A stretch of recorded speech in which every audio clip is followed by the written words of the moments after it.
Hello, welcome back, Baldy Chris. This is going to be the final video in my series of showcasing each of the 10 floors within Enter the Gungeon.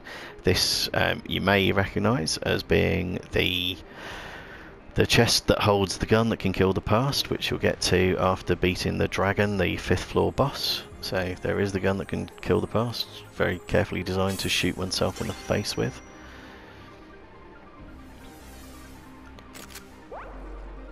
And when the crosshairs descend on you, just hold down your fire button until that happens. And if you're playing as the gunslinger, which we are, you'll get taken to Bullet Hell, which is the last secret floor in the game. And it can be very hard to deal with. There's no shops or chest rooms on Bullet Hell, so you're best advised to stock up as heavily as you possibly can in the blacksmith shop on the 5th floor, which would have probably been more opportune to mention in that video if you're watching them strictly for tips, having got here, got to Bullet Hell yourself. But yeah, you'll get room drops throughout the course of the level. Ooh, now I like Gatling Gull. I do like Gatling Gull. Oh, not Gatling Gull, the Vulcan Cannon, which is used by Gatling Gull. Oh, and in fact, that's because we're playing as Gunslinger. You get a synergy with the Vulcan Cannon and the ticket, which is the active item I'm holding here. So instead of having the ticket, brings in one Gatling Gull as a companion ordinarily. If you're playing as Gunslinger and get the Vulcan Cannon and the ticket, you'll get 2 Gatling Gull companions instead of 1, although you need to be using the Vulcan Cannon as your active weapon at the point you trigger the usage of the ticket, otherwise it'll just be the standard one. But it's a bonus, and it's a bonus I'm happy to have, and I think I will use a combination of the Gunther and the Vulcan Cannon to actually clear the rooms out on this floor. Yeah, this is a very big floor. Running out of ammo is a distinct possibility, so having something like the Gunther with infinite ammo is very useful. Unfortunately, you will also probably encounter dead ends within the course of Bullet Hell as well, which if you do go the wrong way will serve to chew through your ammo a good bit quicker than normal. Unfortunately, in the first port of call, it is just guesswork as to which way it's going to be. I'm going to try downwards and take a hit almost immediately. That was not helpful. Try and get lower down on the screen. There we are. Everything dead? Yes, it is. Why has my pig gone green? And yeah, as well as taking hits in the room, it is a dead end as well, so yeah, that guesswork didn't work terribly well for me there. A Lead Maiden and a couple of jammed enemies in here, definitely not a good combination.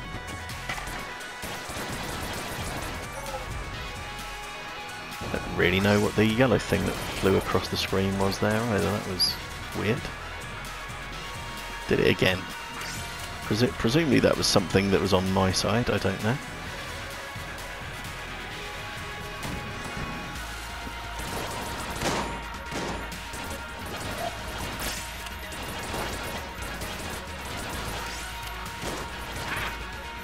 Damn it, another cheap hit there.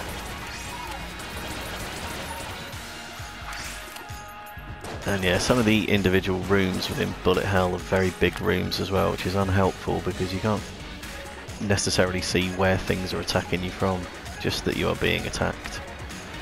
Okay, so we must have picked the right route this time since it hasn't dead-ended. Now it's a choice of 2 exits off this room. The best practice is to try and go as far as possible from your start point. It's very hard to tell which of those 2 exits might be the one that does that. I'm gonna guess at left, but remains to be seen whether that's correct or not.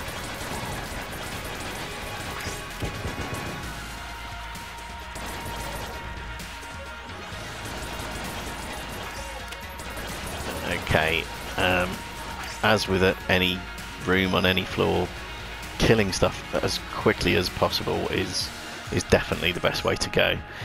So it's going to be hard for me to offer specific tips on how to deal with the enemies you encounter here, because my preference would be to not let them live long enough to actually be seen.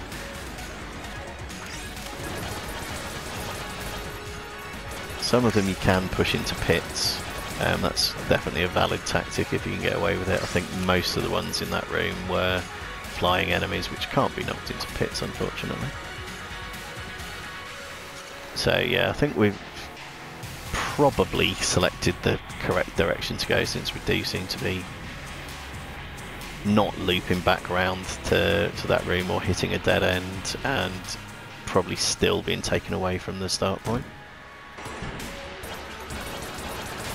Pupulons are definitely worth dealing with early doors. They don't actually take many hits, but they do unfortunately fire off vast amounts of bullets themselves, and are thus a problem to deal with.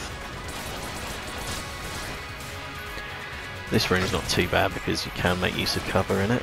Of course I nearly take a hit exactly as I say that.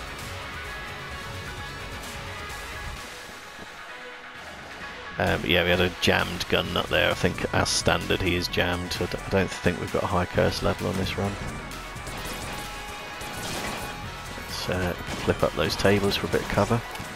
We get a lot of bats in this room, so when you kill the big bats, they spawn smaller bats, and if the smaller bats aren't killed quickly, they will self-destruct and fire bullets that home in on your position. So again, kill things quickly. Make use of cover.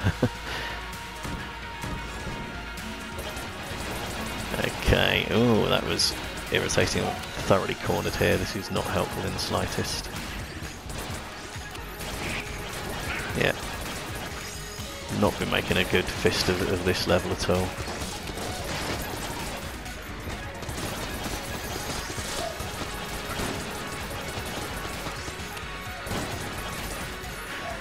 Yeah. There was an enemy that generated skeletons earlier and didn't manage to put him down nearly quick enough. So taking quite a few hits in that one room alone, which is most unfortunate. So now we've got a choice of exits from the room again. So I think what will happen, two of those will loop onto each other and one will be the correct way to go. It's very hard to know which is which. Probably the middle of the two of them is unlikely to be the correct route, because it would have to somehow bridge the loop for the other two, so I'm going to avoid the middle one. I'm just going to take a guess at the one on the top right. It is a guess. There is really no fail-safe way to predict it, or at least I haven't figured out a fail-safe way to predict it.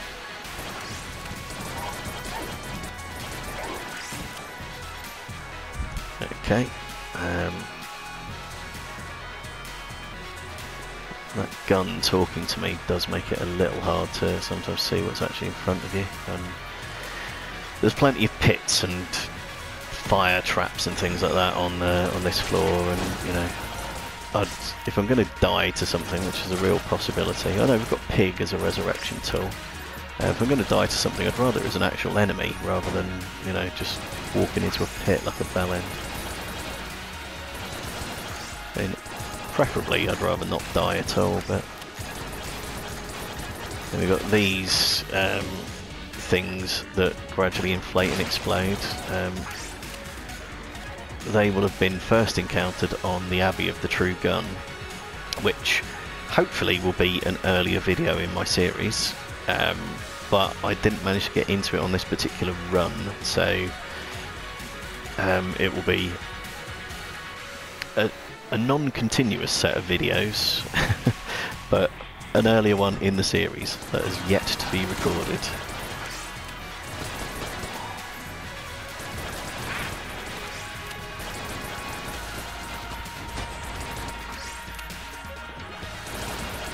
Right, come on. Yeah, these two gun nuts can sort of trap you between them, and quite honestly, I'm not really sure if I focused on the right one by going for the non-jammed enemy first. It's the jammed enemy will do more damage. The non-jammed enemy will go down quicker. So it's whatever your preferred tactic is to deal with that. Okay, right. Yeah, Gunther and Vulcan Cannon. Haven't really used Vulcan Cannon much so far. Just gonna try and get out of that little killing box, although not quick enough to stop it being a killing box, unfortunately. Oh, bloody spectral cats. Right, where's the real one? Oh good, a lead maiden. I will very definitely continue to hide in that corner. This room's nasty because after this, the lead maiden and shambling round, which are both tricky enemies, you also get an agonizer as well. They're all ones that will fill the screen with bullets, so it's called bullet hell for a reason.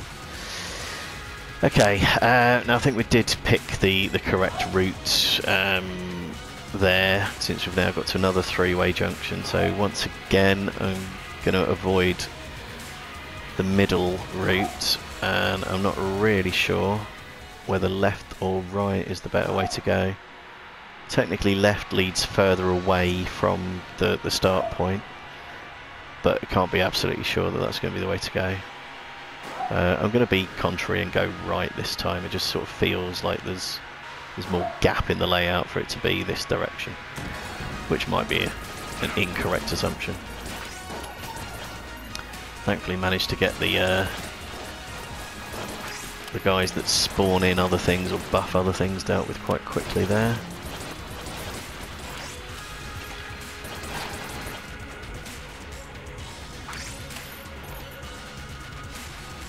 Okay, so yeah, I think you get this. We might be at the stage of now, rather than having loops, having dead ends, and I think they are generally speaking 2-room dead ends as well. So it's still not clear if we've actually gone the right way at this point.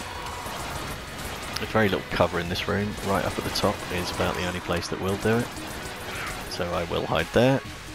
And again, it's one of these really big rooms that's really hard to tell where stuff is actually attacking you from. I think there is an agonizer in the middle. Kuklon there, just about appeared.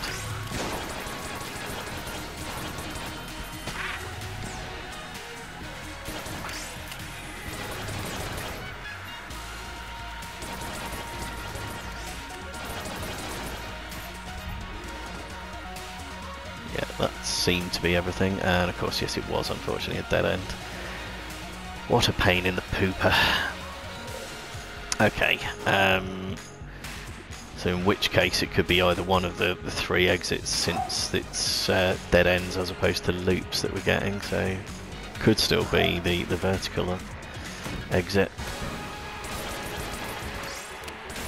This room is one where the rolling log can actually take out some of the enemies for you, which is helpful, but it's tricky to completely rely on that. Does anything need filled up? Don't think it does really, does it? Been using the Gunther almost exclusively so far. Don't want to be on the Cobalt Hammer. Gunther and Vulcan Cannon, I think, is the way to go.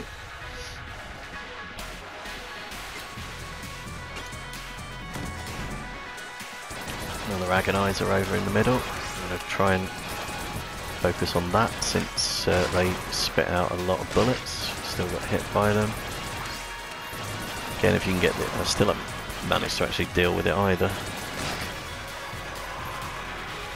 Hiding in the doorway, not a terribly idealised tactic. Oh, I've finally completed the hunt for agonizers for Frightful. I've long since completed the actual hunt quests in the game. This is just a random additional quest that he's got for me now. A little bit of health, I will take that, thank you. Another bastard dead end. How irritating. Never mind. So this way should now lead to the boss fight fairly quickly. and we do not look to be in good shape for that, except that we've got the pig, which will act as a resurrection tool. So hopefully, despite the low looking state of health, we've got some decent weapons. We've got effectively 7.5 hearts rather than the 1.5 that it appears, and 5 blanks. Hopefully it's a good enough concoction to get us through. We're also going to have a couple of Gatling gulls to help us out as well. Must be a Pupulon up the top there. Oh no, it's a Chancellon imitating a Pupulon attack.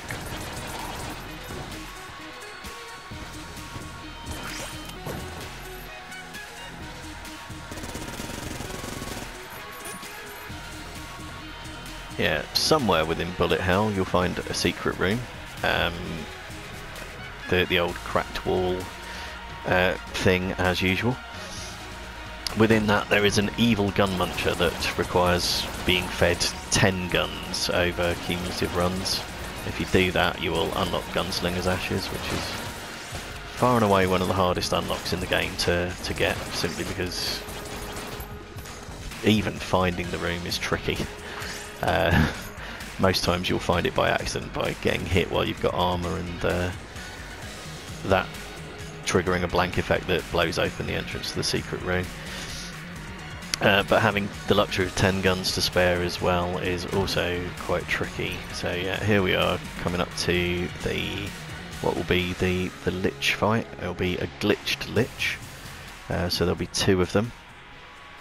If you enter Bullet Hell through the revolver cylinder entrance, and getting dragged down by the bony hand, you will get 1 Lich that has a 3-phase fight.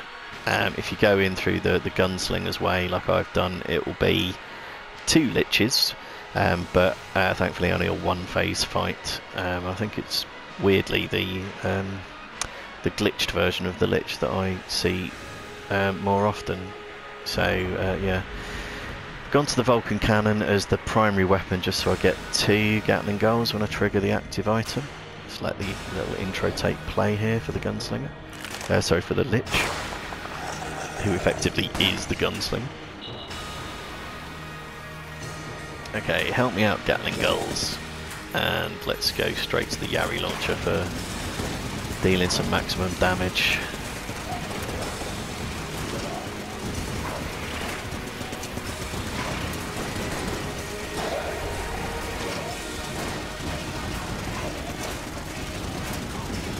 Yeah, it can be very, very hard to see what's going on in this particular mode. But one of the Gatling Gulls is dead. I am out of Yari launcher ammo. And amazingly, did that without taking a hit, but mostly by hiding behind Gatling Gull and using blanks anytime stuff came near me. So there we are. That actually is the last of the 10 floors in the Gungeon. Hopefully you found something useful there. Certainly helpful, I think, to have seen a floor before you attempt to take it on yourself. That way things shouldn't be able to have the element of surprise over you, so you'll hopefully do a little bit better with having seen some of the things it's got in store for you, even if you've not had a chance to see them firsthand before. So I hope you've enjoyed the series. Thank you for watching, and this is probably going to be the last of my Gungeon content, unless I do a new save file one, which I'm not too sure about the wisdom of, because it'll take hundreds and hundreds of hours to do. But thank you for watching so far, and I will hopefully see you on the channel elsewhere in the future. Bye bye.